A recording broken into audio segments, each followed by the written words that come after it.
Oke,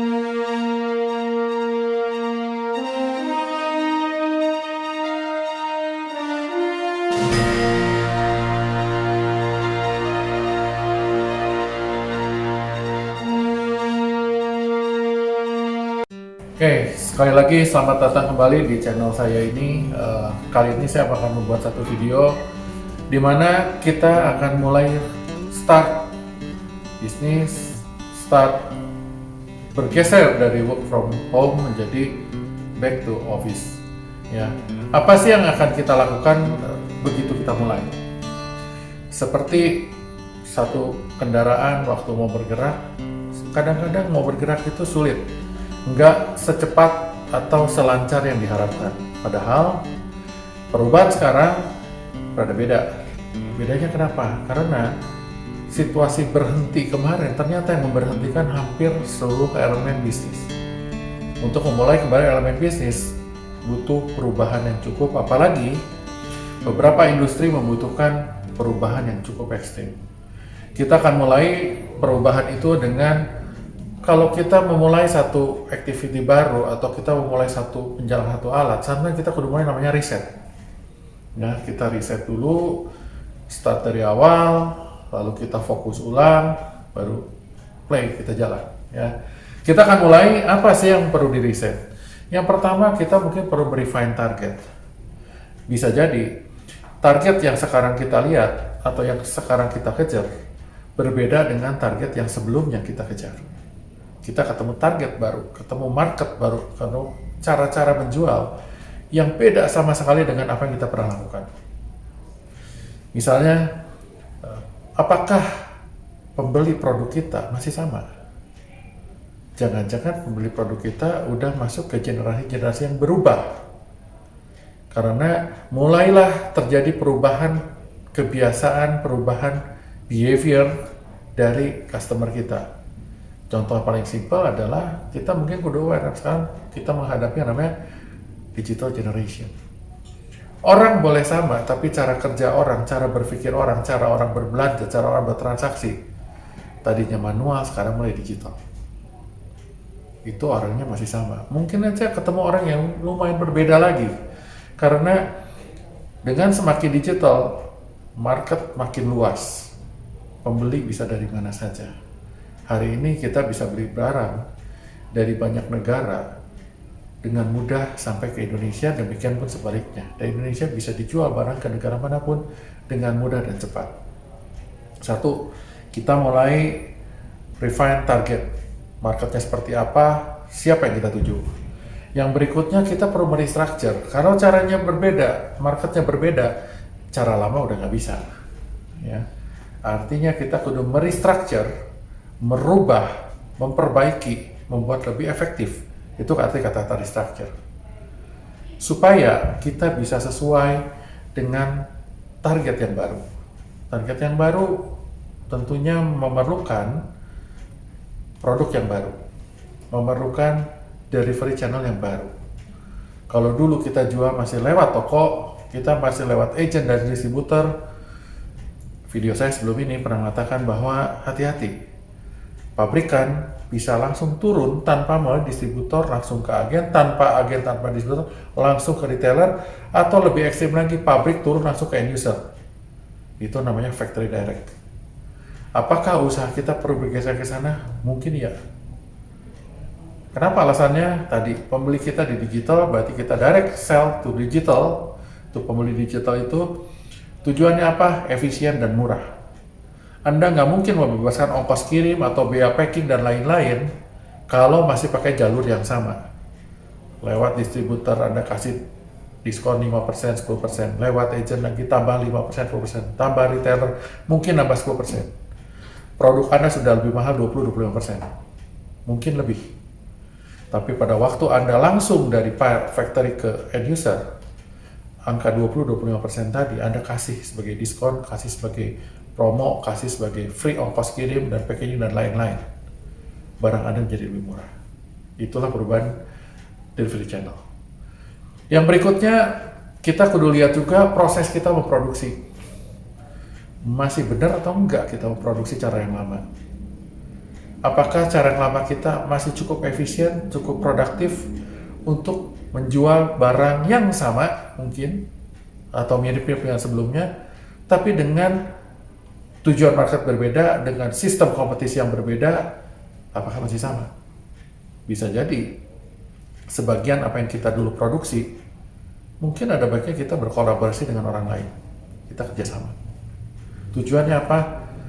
Waktu yang lebih cepat, efisiensi, dan agile. Ini kata-kata agile penting. Kenapa? Karena dengan market digital, perubahan model, perubahan tipe, perubahan bentuk, perubahan segala sesuatu yang dibutuhkan sangat cepat, dan mungkin kita nggak sadari itu udah berubah pada waktu kita belum sadar semuanya terjadi, itu sudah berubah dengan sendirinya.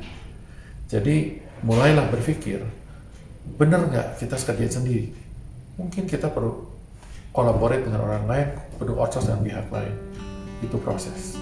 Kenapa? Proses nggak efisien, proses tidak agile, proses tidak cepat, tertinggal. Dengan market kita berbeda. Lalu apalagi di strukturnya pasti produknya.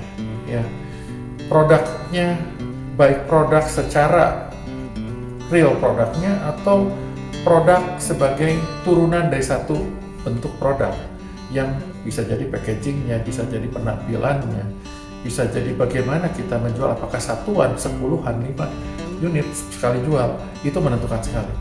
Ya. Apalagi market berbeda. Siapkah kita berubah? Ya, apakah kita masih melakukan hal yang sama dulu ke hari ini? Hari ini contoh yang paling simpel. Kalau Anda jual makanan yang kering misalnya, Anda bikin bolu kering yang bisa di packaging dijual. Sekarang mungkin jual bolu kering itu masih laku. Tapi bolu itu sekarang orang mulai menuntut prosesnya sehat nggak? Mungkin Anda perlu mulai tampilin ini proses dengan sehat. Atau perlu lebih ekstrim lagi, COVID free. Mungkin. Baik dari produk, dari proses, atau packagingnya Anda perlu tulis. Contoh, bisa jadi barang ini, kalau saya packaging plastik selewat, orang berpikir, waduh packagingnya kurang aman.